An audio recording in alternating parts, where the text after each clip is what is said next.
Une image que l'on ne verra bientôt plus sur les bateaux autour de la Grande Barrière de Corail en Australie.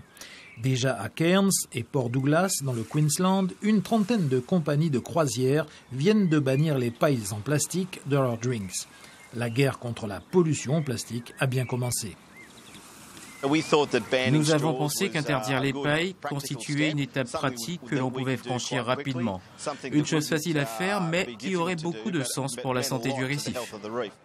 Chaque jour, des milliards de pailles sont utilisées dans le monde, 10 millions rien qu'en Australie. Très légères, elles sont rarement recyclées et terminent souvent leur course dans la mer. On en trouve déjà beaucoup sur les plages. Leur taille les rend dangereuses pour les animaux marins. Elles s'effritent et se dégradent rapidement. Les particules en plastique sont ingérées par les poissons, mais aussi par les coraux attirés par leur goût et qu'elles contribuent à tuer.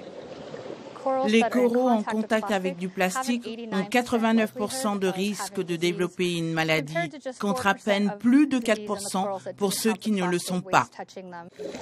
La lutte contre les pailles ne serait donc bien qu'une étape. Il y a déjà 11 milliards de déchets plastiques sur les coraux de la seule zone Asie-Pacifique. Au rythme actuel, il y en aurait 15 milliards en 2025.